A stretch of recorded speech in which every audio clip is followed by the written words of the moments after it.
Bonsoir.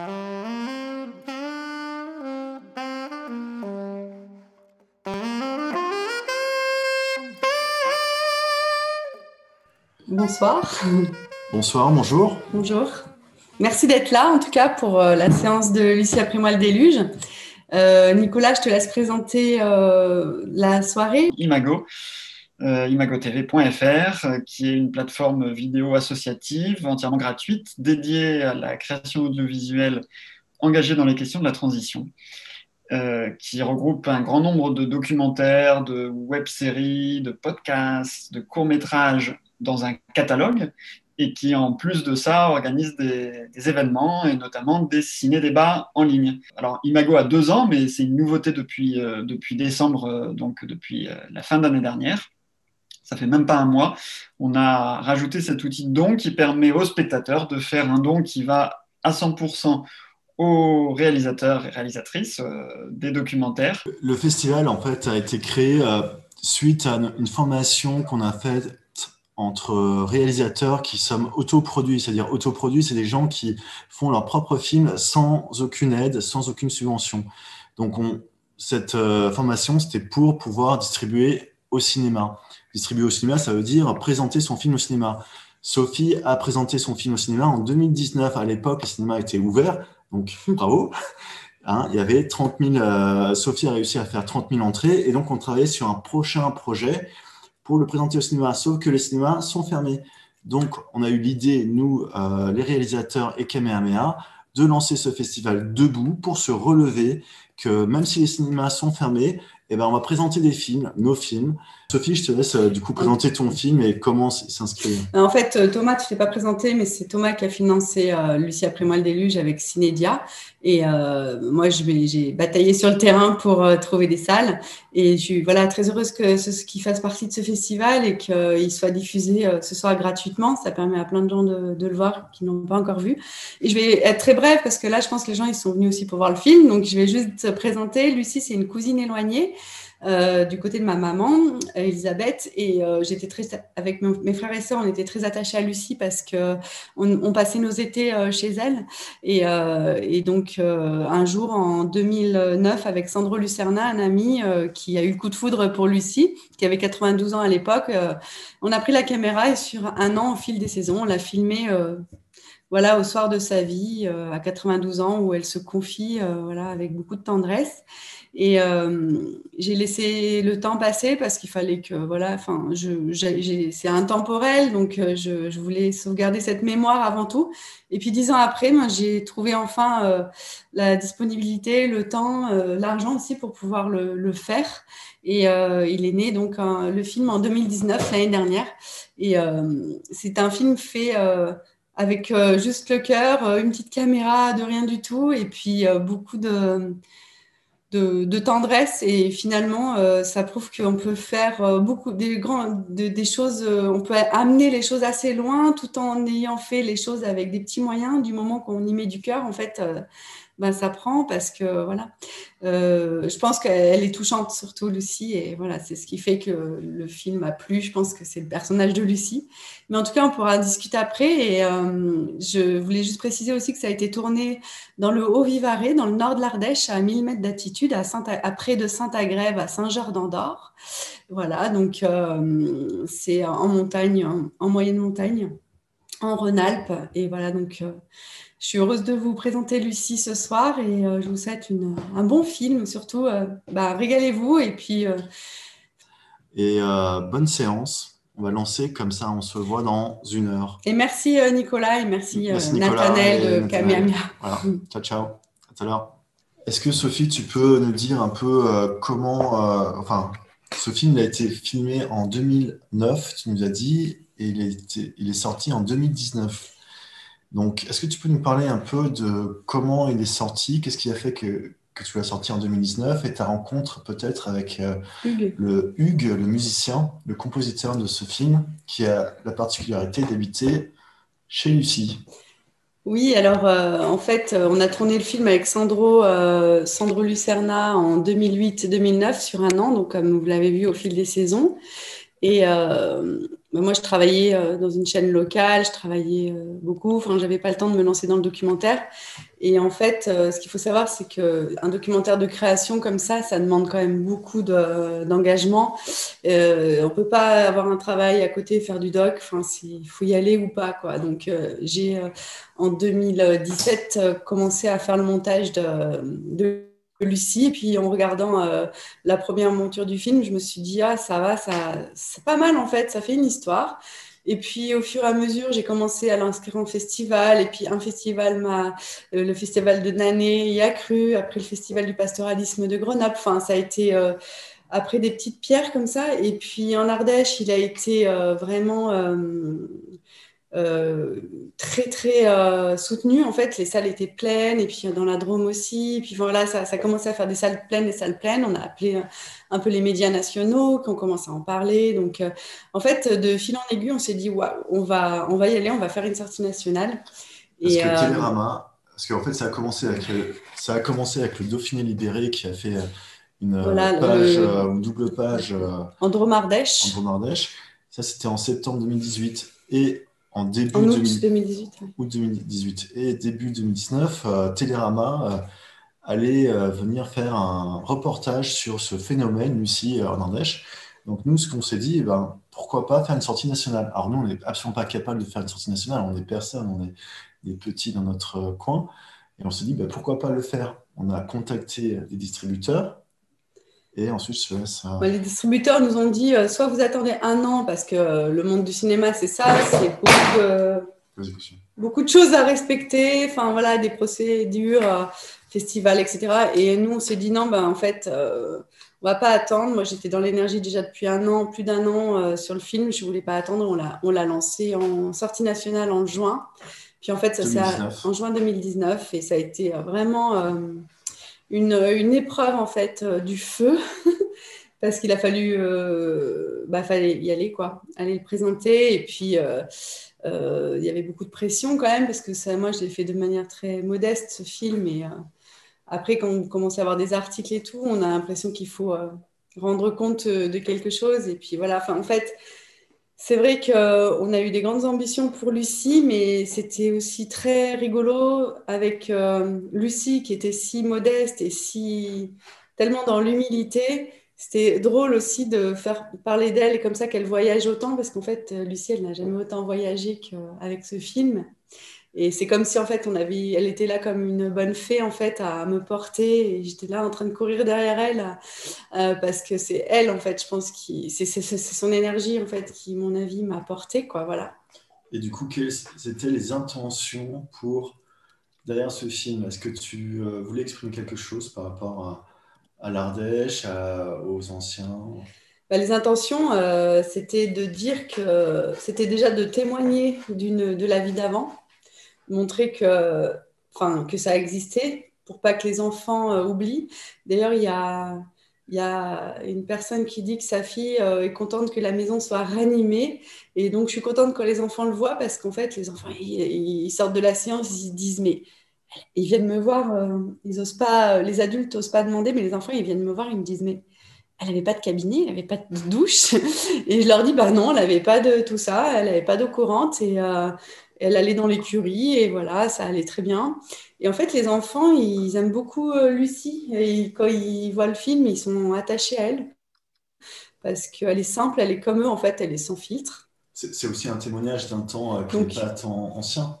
bah, en fait, c'était hier, quoi. Et mes enfants qui ont 17 et 20 ans, ils l'ont connue. Yanis et Inès, ils l'ont connue alors qu'ils sont jeunes encore. Ça veut dire que c'était juste là, c'est juste là derrière nous.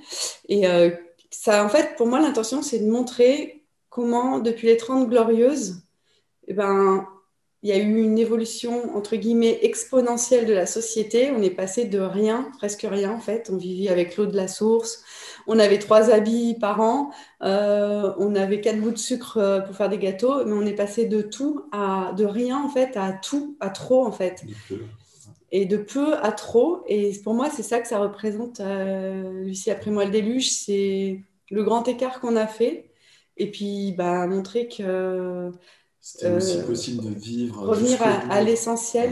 Ouais. Et ça parle aussi de la dignité des personnes âgées. du regard qu'on porte sur eux. Et Lucie, il y a des gens qui ont pu être un peu gênés de voir qu'elle vivait un peu dans la pauvreté. Mais en fait, elle vivait pas du tout dans la pauvreté, elle vivait avec ce dont elle avait besoin. En fait, elle avait besoin de rien d'autre. Parce qu'on avait proposé à Lucie de faire des améliorations, de l'aider à améliorer sa maison. Elle voulait pas, en fait, elle voulait rester comme ça. C'est vraiment son choix et elle est restée jusqu'au dernier souffle chez elle, enfin le dernier souffle à l'hôpital, mais ça a duré une journée, mais jusqu'au dernier jour de sa vie, elle est restée chez elle. Elle a choisi ce qu'elle mangeait jusqu'au dernier jour, elle a choisi qui lui donnait à manger, elle a choisi, enfin qui lui apportait à manger, elle a choisi qui s'occupait de lui faire sa toilette, elle a tout choisi. Et en fait, ça c'était la plus belle chose, à mon avis, dans le film aussi, c'est cette liberté qu'elle a pu garder. Aujourd'hui, on peut voir des témoignages dans les EHPAD, enfin, c'est terrible quoi, de voir comment les gens vieillissent. Et Il y a même une ceux certaine qui, solidarité. voilà, la solidarité qu'il y avait sur le plateau, grâce à monsieur et madame Laplace, grâce à sa cousine Eliette, qui est aussi une cousine à moi, qui lui a apporté la soupe, il lui a apporté le pain, enfin voilà, ça c'est magnifique en fait.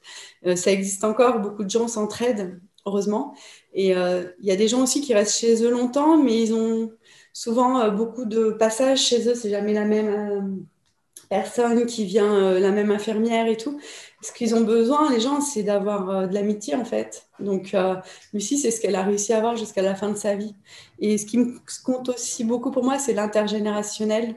C'est de mélanger les âges, que mes enfants aient pu la connaître, mais aussi qu'aujourd'hui, je pense qu'on a beaucoup à apprendre des personnes, de nos aînés.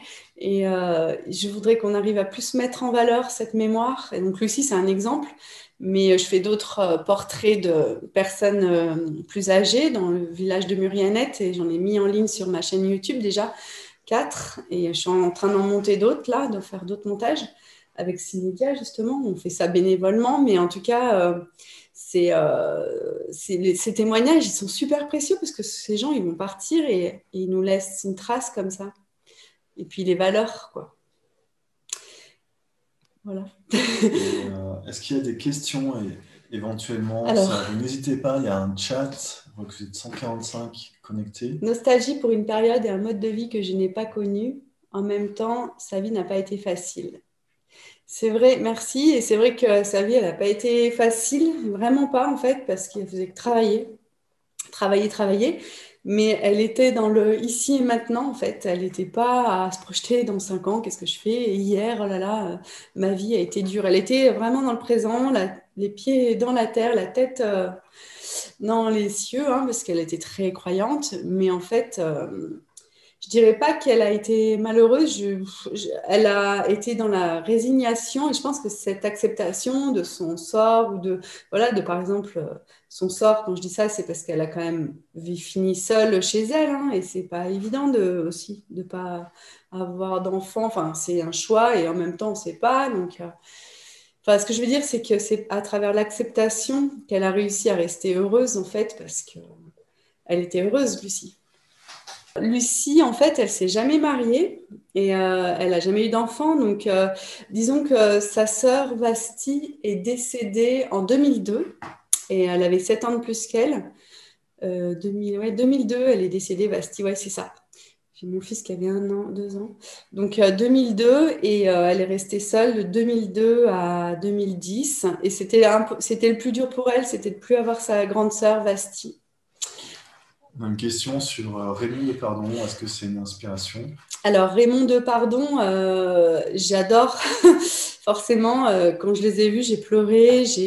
J'étais subjuguée par certaines scènes tellement authentiques. Et c'est vrai que l'authenticité que je retrouve chez Raymond Depardon, ça m'a beaucoup marquée. Après, j'ai pas la prétention de... c'est une inspiration, voilà. Après, c'est pas les mêmes films parce que Raymond Depardon, il est témoin, il pose sa caméra et c'est très photographique. Nous, avec Sandro, on était plutôt en immersion avec Lucie et il a réussi à attraper des moments de vie très spontanés. Donc, je le remercie d'avoir fait ce travail avec moi, mais c'est vrai que ce que je voulais, en fait, c'était vraiment être près d'elle parce que déjà, elle était un peu sourde, donc il fallait que moi, je sois à côté d'elle il fallait que je sois à côté d'elle pour qu'elle m'entende bien et pour pas qu'elle soit là comme, voilà, avec une distance comme, je voulais pas que ce soit voyeuriste. Et du coup, c'était vraiment à proximité et ça ressemble pas trop au travail de Depardon de ce côté-là, quoi. Il y a beaucoup plus de complicité, en fait. En fait, c'est ma cousine et il y a 40 ans ça faisait 30 ans qu'on se connaissait, donc voilà, c'est pas pareil forcément. Après, dans la démarche de Pardon, il est allé aussi seul, enfin, avec une petite équipe. Enfin, il y a ce côté un peu, il y a un parallèle de ce côté-là, mais c'est peut-être plus cinématographique, c'est vraiment des photos. Raymond Depardon, c'est un photographe à la base. Donc, il voulait témoigner d'une époque avec beaucoup de personnages sans aller forcément dans l'intime, et que peut-être que toi, tu as touché plus l'intimité de Lucie, en tout cas. Mais en tout cas, il y a j'ai touché une complicité quoi, qui n'apparaît pas chez parce que, en fait, Lucie, elle me connaît depuis toujours. Raymond Depardon, les gens, il avait été retourné plusieurs fois les voir avec un appareil photo pour apprivoiser un peu les gens et qu'ils étaient en confiance avec lui. C'est André Bergeron, le photographe ardéchois, qui l'avait introduit dans ses fermes, tandis que moi, c'était vraiment l'intime pour moi-même. Donc voilà, je me suis mouillée voilà, aussi dans l'histoire. Mais Depardon, moi, je trouve ça magnifique, quoi, ce qu'il a fait avec Profil Paysan. Et puis, pour la question de Jeannot... On a une bonne question. Est-ce possible de vivre comme cela? Quelles leçons pouvons-nous en tirer? C'est un peu la sobriété heureuse, je trouve, Lucie. C'est-à-dire qu'elle vit avec peu de choses. Et est-ce que tu peux parler peut-être d'Hugues, qui a repris du coup le hameau de Lucie et qui vit aussi très simplement?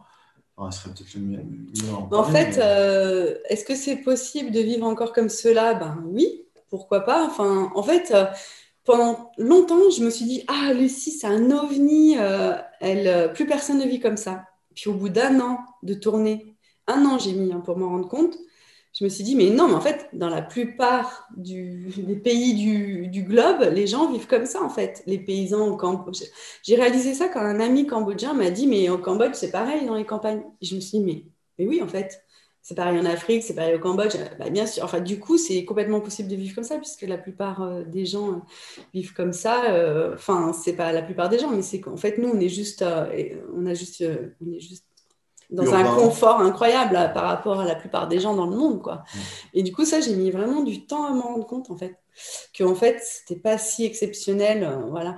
Après, est-ce qu'on peut en tirer des leçons? C'est que eux-mêmes, les anciens, ils tiraient leçon de la nature, des messages de la nature. Par exemple, ils observaient beaucoup la nature, ils observaient beaucoup les animaux, Et en fait... la leçon, j'ai pas envie que le film soit une leçon, mais en fait, elle fait pas la leçon, Lucie. C'est pour ça que j'aime Lucie aussi, c'est parce qu'elle nous a jamais fait la leçon.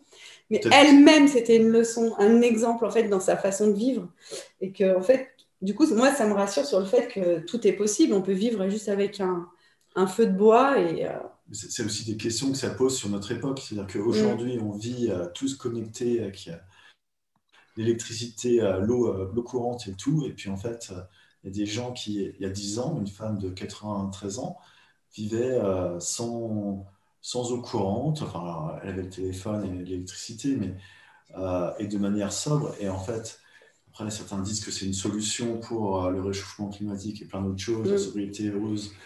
Mais en tout cas, c'est possible. Hein. C'est la preuve qu'il y a 10 ans, il y a des gens qui vivaient comme ça, qui étaient entourés et qui s'en sortaient. Bon, Lucie, elle avait aussi quelques terrains et de quoi vivre, mais elle vivait avec très peu, quoi. Finalement, ça sentait. En fait, Lucie, elle avait de l'argent pour vivre normalement. Elle avait, comment on appelle ça, la retraite des agriculteurs. Je ne sais plus comment ça s'appelle. Et elle voulait pas. C'est pas qu'elle était généreuse, c'est pas le problème. Elle donnait plein d'argent aux associations, mais elle n'avait pas besoin en fait de plus. Elle voulait pas améliorer la maison, elle voulait pas mettre l'eau dans la salle de bain, voilà. Et puis tu me parlais de Hugues, mais en fait, quand la maison a été réhabitée, on a rencontré le nouveau propriétaire et la propriétaire, Colette Pilon et Hugues Laurent. Et en fait, on s'est rendu compte qu'il était compositeur. Et comme ils avaient entendu parler de Lucie, mais en fait, ils étaient, comment dire, ils la connaissaient pas en fait. Et moi, je me suis dit, il faut absolument qu'il rencontre Lucie. J'ai commencé à faire le dérochage aussi. Ça a été le déclic.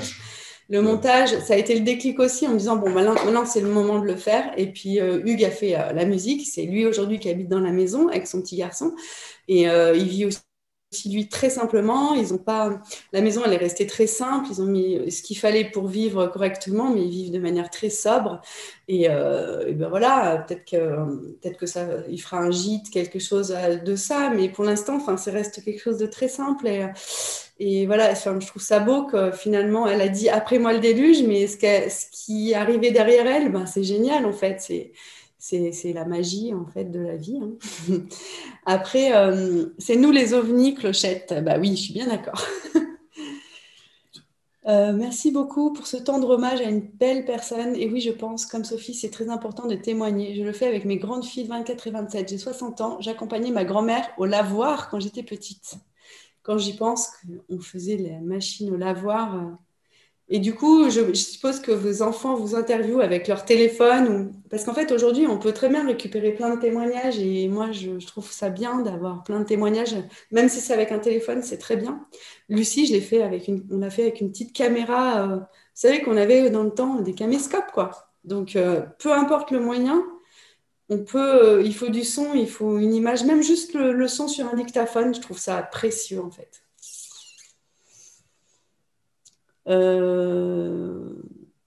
Bon, je ne sais pas, non, c'est tout. Votre papa a Paquite, 96 ans et demi. Il a beaucoup de chance, un peu comme Lucie. Oui, ben, je pense on a tous eu des grands-parents qu'on a accompagnés. Et en fait, c'est vrai que quand ils sont partis, on est heureux d'avoir passé cette énergie, ce temps à s'occuper d'eux, parce qu'après, c'est trop tard. Et Lucie, elle a eu la chance d'avoir des voisins enfin, un peu éloignés. Hein. Ils étaient quand même 20, 30 kilomètres pour aller la voir. Mais Lucie, elle culpabilisait un peu de faire déplacer les gens et tout, mais en même temps, elle était tellement contente et les gens étaient tellement contents de lui donner tout cet amour que, je sais pas, ça a été un échange vraiment, c'était juste, quoi. C'était juste pour elle et pour eux. Et elle a autant apporté aux autres que les autres lui ont apporté. Et c'est vrai que j'espère qu'à l'avenir, enfin moi personnellement, que je serai là pour mes parents. Et voilà, après, voilà, chacun fait comme il peut pour accompagner ses parents. Mais c'est vraiment une question difficile, ça, là. Avant, les gens ne vivaient pas aussi vieux qu'aujourd'hui. Donc, quand tu as des parents qui vivent jusqu'à 100 ans, il faut bien aussi s'en occuper. Donc, c'est vrai que c'est compliqué. Et oui, c'est vrai que pendant qu'ils sont encore là, on peut récolter des témoignages. Et les photos et les vidéos sont des véritables cadeaux. Oui, merci. Mais c'est vrai que tout le monde peut le faire. Et peut-être que... Bon, moi, j'ai toujours eu envie de faire une collecte de mémoire. Alors, on a commencé à faire des petits témoignages à Murianette, mais près de Grenoble. Mais si tout le monde pouvait le faire et puis qu'on pourrait faire comme ça une grande bibliothèque gratuite avec plein de témoignages en fonction de, enfin, tu vois, ça peut être par région, par ça, on y pense depuis longtemps, mais ouais, récolter comme ça de la matière, ça serait vraiment chouette, quoi, de faire ça. Une bibliothèque de... Parce que 93 ans, elle était née en quelle année Elle est morte à 92 ans, Lucie, et elle est née en 1916. Voilà, donc elle a vécu la Seconde Guerre mondiale. Elle a vécu la Seconde Guerre mondiale. En tant qu'ado. Ouais. Ouais. Et puis, alors, Lucie a eu de la visite lorsqu'elle s'est trouvée seule. En fait, l'hiver, il faut avouer qu'elle n'avait pas beaucoup de visites parce que là, on habite à Mars, sur le plateau des Choix, et c'est vrai qu'avec la neige et tout, c'est compliqué de circuler. Et en fait, elle n'avait pas beaucoup de visites et moi-même, j'y allais jamais l'hiver, pardon. Et quand je l'ai vue là, l'hiver, dans le froid de sa cuisine, ça m'a vraiment touchée parce que je me suis dit quand même quoi. Moi j'ai mes gants, j'ai le bonnet, on est tous habillés là et elle est avec son petit gilet bleu là troué et en fait elle a froid, elle a pas spécialement froid, elle se met près du poêle et elle a un petit chauffage d'appoint mais je pense qu'elle a dû avoir des moments de solitude mais en même temps elle était tellement en fait remplie de sa foi que c'est ça elle s'est jamais sentie vraiment seule dans le sens où elle était toujours persuadée qu'elle n'était pas seule en fait, qu'il y avait un après et que ça s'arrêtait pas là la vie en fait. Alors combien d'heures de tournage pour 1 heure de film? Il y a 14 heures de rush là pour 58 minutes de film. J'aurais pu rajouter des choses, mais je voulais préserver la poésie et je voulais pas que ça devienne un tunnel d'interview. Alors j'ai préféré garder des touches comme ça. Et puis, dans tous les cas, on pouvait pas, on faut pas, quand on fait un montage, il faut pas essayer de tout dire. Il faut trouver cet équilibre entre ce qu'on dit, le rythme, la magie des images de la nature. Voilà, j'avais envie que ça soit vivant et je voulais presque, on a encore envie d'en avoir plus à la fin, plutôt que d'en avoir trop eu. En fait, il y a des passages aussi que je me garde parce que je pense que je vais ressortir quelques petits passages qui sont très justes aussi sur ce qu'elle dit, sur la nature, sur l'homme par rapport à la nature. Là, elle dit aussi, de toute façon, plus on en sait, moins on en sait. Enfin, elle dit des choses tellement évidentes et que finalement, qui sont vraies. Ça fait du bien, en fait, d'entendre Lucie. Ça faisait tellement du bien de parler avec elle. Moi, je passais des heures, le soir, j'allais la voir et je passais des heures à discuter parce que j'avais l'impression, quand j'étais avec elle, comment dire, j'allais la voir le soir et je repartais à 11 heures du soir. Des fois, de toute façon, elle faisait la grasse matinée après. Et j'allais la voir et je me disais, mais j'ai trop de la chance quoi, de discuter avec elle. Et je peux revoir les questions ou pas? Ah ouais. Ouais, c'est Alors, ça. Alors comment pouvons-nous le revoir? Alors, attends, juste avant, mon grand-oncle, avez-vous goûté la bouillie de biscotte au lait? non. Non, non, non, sans façon. Moi aussi, mon grand-oncle auvergnat mangeait Ça trempait, c'est marrant ouais, comme expression, au lait. tous les Bah, en soirs. fait, elle C'était avait trop bon. plein de choses à manger. Elle avait des soupes, elle avait des plats préparés, mais en fait, des fois, des fois, c'est finissait sous la table pour le chien. Elle aimait trop elle aimait trop sa soupe de biscotte. Euh, Alors, on sent chez J'aimerais lui. le montrer à mon entourage. Alors, on a édité un DVD qui est aussi disponible. Je vais vous mettre le lien dans le chat. Ok. Alex 2, si tu veux, tu peux lire Alex 2. Alex de, on sent chez Lucie qu'elle trouve notre époque un peu folle, une certaine nostalgie du passé et en même temps un passé difficile qu'elle ne souhaiterait pas revivre. Tout à l'heure, je voulais justement finir là-dessus. Tu disais, on parlait d'intimité, je sais plus voilà. Et en fait, oui, voilà, par rapport à deux pardons, tu sais, tu disais que c'était l'intimité et tout. Mais en fait, elle m'a pas tout dit, Lucie. Hein. Bah Comment ça? non, enfin, je veux dire par rapport à, tu vois, ses chéris et tout. Enfin, oui, alors qu'est-ce que tu penses de lui, tout machin. Mais en fait, au fond, on ne sait pas en fait, c'est exactement ce qui s'est passé, pourquoi elle s'est pas mariée, pourquoi elle n'a pas eu Ouais, d'enfant. Moi, je sais pas en fait. elle dit pas tout, tu Elle veux ne dit dire. pas tout, elle le dit. Je vais pas tout te dire quand même. Du coup, elle était très secrète et bah, c'est sa vie. Et puis voilà, c'est pas parce qu'on a 92 ans qu'on doit tout révéler. Hein. Non, mais c'est vrai qu'elle avait cette part de mystère. Et puis moi, j'ai jamais osé aller plus loin dans mes questions. En fait, elle avait sa pudeur et Alors, il y a une association en Normandie qui collecte la parole avec l'accent. Les anciens et anciennes, c'est aussi très touchant quand ils sont là à regarder la vidéo avec nous. bah oui, parce que du coup, Lucie aussi, quand elle découvre ses Super 8, elle est hyper émue. Si elle avait vu le film d'elle aujourd'hui, bah, elle m'aurait dit, oh bah, je suis pas bien belle à regarder, maintenant je suis trop vieille, un truc comme ça. Mais en fait, elle aurait certainement rigolé de se voir comme ça à la télé. Enfin, elle aurait juste halluciné, je pense. Et puis, elle m'aurait dit, bah, qu'est-ce que tu veux que ça me fasse? Enfin, j'en sais rien, mais en tout cas, elle aurait été certainement très heureuse. Euh, ils sont contents qu'on parle d'eux, les anciens aussi. Ah ouais, mais puis d'ailleurs, il y avait plein d'anciens qui étaient étonnés de revoir Lucie 10 ans après dans la presse régionale en Ardèche, tu disais, qu'il y a des gens qui ne l'avaient pas vue depuis longtemps et qui se sont retrouvés avec Lucie en pleine page sur le Dauphiné Mm. libéré. Enfin, elle était très connue, quoi, à Saint-Agrève. Ah oui, Lucie, c'était une figure locale. Tout le monde la connaissait, du chauffeur de taxi qui est chauffeur de bus, le postier, les infirmières. Enfin, tout le monde connaissait Lucie et Bastille. Hein. Mm. Mhm. Parce que c'est les seuls qui n'avaient pas voulu suivre la modernité. J'ai plein d'anecdotes à raconter en fait, mais c'est sur la chaîne YouTube, j'ai répondu à toutes les questions les plus demandées en ciné-rencontre. Notamment, il y en a une qui est géniale, c'est sur enfin, l'anecdote sur comment elle a modernisé sa maison. C'est rigolo parce qu'elles ont vraiment pas voulu, enfin, elles ont mis la télé, elles ont mis l'électricité, la machine à laver donc, la télé, l'eau jusque devant la maison au bassin, mais pas dans la maison.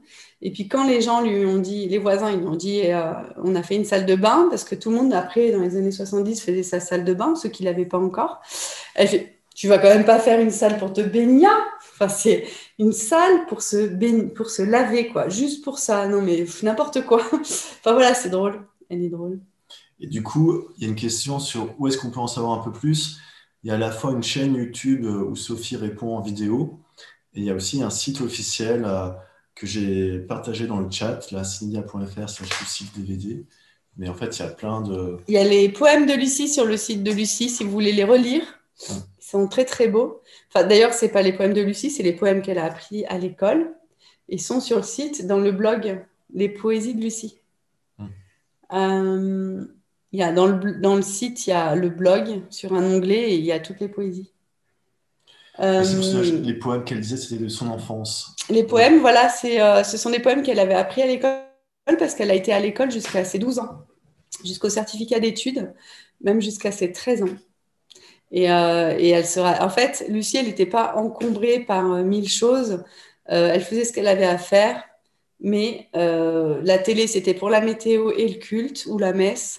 Mais en fait, si vous voulez, elle n'avait pas 10 000 choses. Enfin, quand sa part de poésie, ben, c'était les poésies qu'elle avait apprises, les versets de la Bible, etc. Donc, c'était vraiment son imaginaire, tout ça. elle Et est allée jusqu'à quand à l'école? elle allait jusqu'à 13 ans à l'école. On a tous une Lucie à nous, c'est tout à fait vrai. J'ai vu tellement de gens en ciné-rencontre, tout le monde m'a dit ça, j'ai ma Lucie. Ça donne envie d'ailleurs d'aller filmer toutes les Lucies. Mon grand-père en Bretagne mangeait les galettes dans le lait caillé. Ça m'a touchée de voir Lucie avec son lait et ses biscottes. Ah oui. Et en fait, les Bretons, c'est parmi les premiers à avoir pris Lucie. C'est d'ailleurs un des premiers cinémas à avoir pris Lucie. C'est comme l'Ardèche du Nord, la Bretagne, c'est des terres très sauvages et des terres où ça envoie, quoi. C'est vrai, hein, C'était un peu rude, je veux puis dire. la roche, c'est semblable. Enfin, il y a une similitude avec la Bretagne, c'est étonnant. On l'avait présenté aussi à Quiberon, enfin, c'était Ouais, magnifique. donc, À Étel, à Quiberon, à notre. du coup, le film a été... Enfin, je pose une question parce que... Mhm. il a été vu dans combien de cinémas? Combien de personnes l'ont vu? Est-ce qu'il y a eu des relais médias? Attends, c'est quoi C'est pas marqué, c'est moi qui pose la question. Combien de personnes l'ont vu? Combien de personnes l'ont vu à travers la France? Comment ça s'est passé? Combien de temps ça a duré la tournée? De septembre 2018 à décembre 2019, il y a eu un peu moins de 30 000 entrées au cinéma et en salle des fêtes. Et en fait, comme on ne savait pas comment on distribue un film, on a fait tout au feeling. Et ça a été tous les jours une découverte. Ça a été dur, dur, dur. Mais en fait, on n'avait pas forcément les outils qu'on aurait dû avoir pour faire une distribution. Et en fait, Il y a eu des relais on a eu des relais médias, Télérama, France Inter, France Bleu. Alors, France Bleu, voilà, magnifique. RCF, le Dauphiné, énormément le Dauphiné, toute la presse locale, tous les médias locaux, grâce à eux, en fait. Dans les plus petits villages, il y avait le plus grand nombre de personnes. Dans les plus grandes villes, il y avait le moins de personnes. À Paris, il y avait 10 personnes par séance. À Marseille, il y a eu 10 personnes. À Lyon, il y a eu 15 personnes. Enfin, Et à Boré, dans un magnifique village d'Ardèche, on était plus de 100 alors qu'il y a 60 habitants. Enfin, c'est juste pour dire que, en fait, le relais, ça a été vraiment les médias locaux et les médias nationaux, ça a permis, en fait, au cinéma de se dire, ah bah, si Télérama en parle, c'est que c'est un film qui vaut le coup et tout ça. Enfin, voilà, ça a vraiment permis ça. Mais si on avait eu la force de frappe, si on avait eu de l'argent et tout ça, on aurait pu faire 5 fois plus d'entrées parce qu'on aurait eu des programmateurs, on aurait eu... Moi, j'ai fait que répondre à la demande, j'ai même pas cherché de salle en fait. Et du coup, juste de répondre à la demande, c'était compliqué. Et en fait, ce qu'il aurait fallu, c'est trouver des relais. On aurait bien aimé avoir des associations qui puissent relayer, comme la MSA par exemple, la mutuelle des agriculteurs, pour le film magnifique avec Guillaume Canet, là, Au nom du Père. Il y a Au nom de la Terre, pardon, il y a eu énormément d'entrées, mais ils étaient reliés en fait. Et tout ça, ça se prépare un an à l'avance. Voilà, nous, on a tout improvisé. Bon, voilà. Du coup. Et du coup, est-ce qu'il y a d'autres projets en cours? Alors, il y a une question comment occupait-elle ses journées ces dernières années? J'ai répondu, je crois. En fait, Lucie, elle se levait à 10h30, 11h. Et puis, elle allait préparer ses biscottes, son lait, tout ça. Elle se mettait sur la table. Après, elle lisait elle avait des lunettes, des loupes. Elle essayait de lire la Bible. Elle le téléphonait beaucoup. Elle était beaucoup au téléphone. Elle avait tous les jours des gens au téléphone pour prendre les petites nouvelles. Elle était assez bien entendante pour téléphoner. Et puis, elle avait ses visites de Monsieur Laplace et Madame Laplace 2 fois par semaine, plus les visites d'Eliette 1 fois par semaine. Et donc, ça, c'était l'hiver. Donc, peu de monde l'hiver. Et l'été, tout le temps du monde. Hein. Alors, c'était le manège. Il y avait trop de monde, quoi. En fait, tout le monde a adoré passer voir Lucie. Hein. Est-ce qu'elle allait encore au village? Non, elle se déplaçait plus depuis longtemps, en fait. Et elle se déplaçait de son lit à la table de cuisine. Et même pour aller dehors, ça devenait compliqué. Hein. Ouais. Et donc, tu disais tout à l'heure la question, qu'est-ce qu'il y a comme projet? Il y a des projets liés à ce film? Enfin, il me semble que sur le site, tu alors as fait des choses on voudrait faire avec Hugues Laurent, le compositeur qui habite chez Lucie, un ciné-concert. En fait, on va faire la projection en direct avec la musique en direct, un peu comme à la Chaplin. Enfin, bon, c'est un concept qui existe depuis le début du cinéma. Hein. C'est la musique en direct du film. Il va improviser sur Lucie. Il y travaille, donc on va faire une première à Saint-Agrève en Ardèche ce printemps. Dès que ça réouvre. Dès que ça réouvre, mais pour l'instant, tout est bloqué, donc on ne projette rien, en fait, c'est pénible.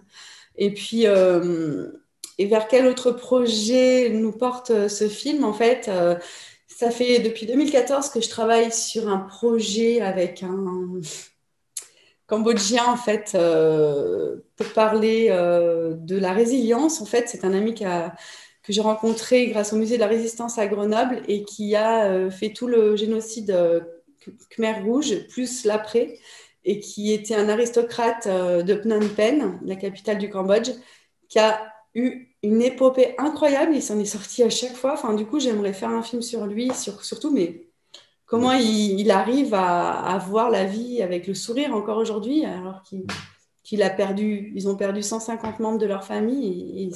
Enfin voilà, pour moi, c'est le sommet de la sagesse. Et puis, il me semble qu'il y a aussi une trilogie paysanne. Alors, il y a une trilogie paysanne, c'est-à-dire que j'aimerais... Lucie, en fait, c'est un point de départ, mais moi, j'aime beaucoup filmer les agriculteurs et... Puis voilà, ça me fascine. Et en fait, j'ai commencé le tournage avec une amie, Babette. Et donc, la trilogie, ça serait Paysans, mes amis. Et donc, je vais commencer par Babette à Murianette, qui tient la ferme des saisons. Et on a commencé au confinement, elle a ouvert un drive et j'ai commencé à tourner leur travail dans les champs, le drive, la réaction. Enfin, comment ils ont travaillé comme des fous pour subvenir aux besoins des gens. Et moi, j'étais là, mais est-ce qu'on va avoir assez à manger, en fait? Heureusement qu'ils sont là, aux périphéries de la ville, comme ça. Heureusement qu'il reste des fermes. Et donc, j'ai commencé ce documentaire. J'ai fait tout le confinement avec eux. On est parti vivre en Ardèche avec Tom. On est parti à mars.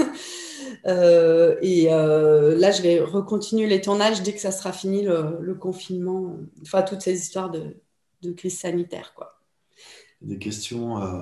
Et après, j'ai d'autres portraits que j'ai envie de faire, mais de toute façon, pour moi, je peux pas. C'est impossible de travailler vite. C'est pas possible. Je peux pas.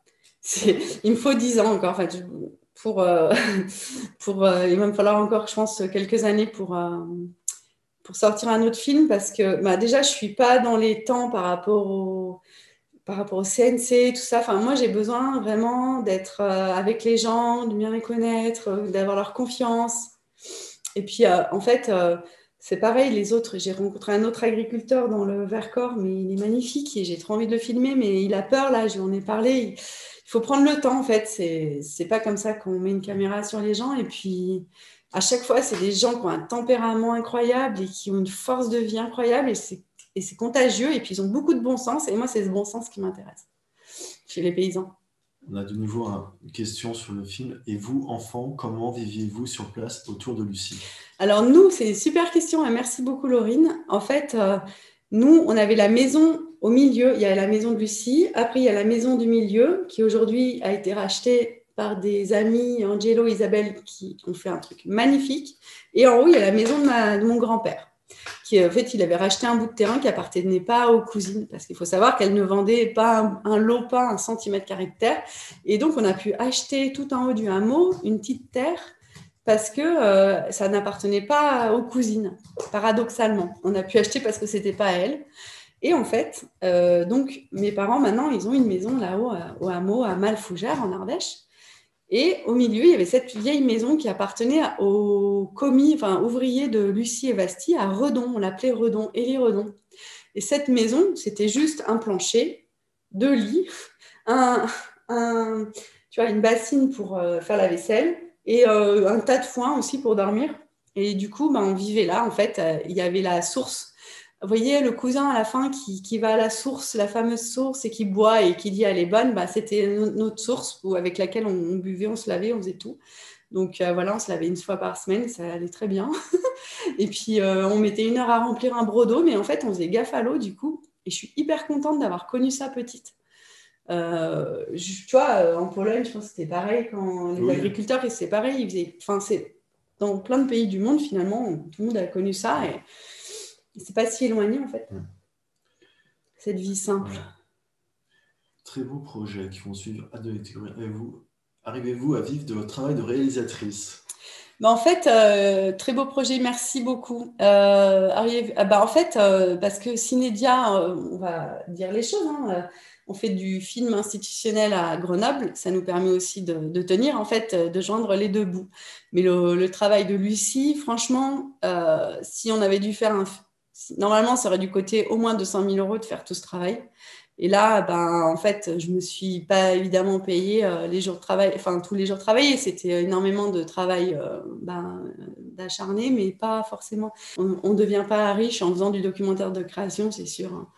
Après, il y a le statut intermittent qui permet aussi. Donc, heureusement, en fait, oui, voilà, merci. Parce qu'en fait, si je n'avais pas le statut d'intermittent, je ne pourrais pas faire ça. Parce que j'ai le chômage qui me permet, en fait, d'être en créa pendant que, aussi, par exemple, le Cambodge, j'ai déjà fait 3 dossiers. Ça m'a pris déjà des mois, en fait, de travail. J'ai passé une centaine d'heures l'interviewer à l'écrit, déjà, pour comprendre son parcours. Enfin, tout ça, c'est du travail qui ne se comptabilise pas, en fait, quand on fait des films.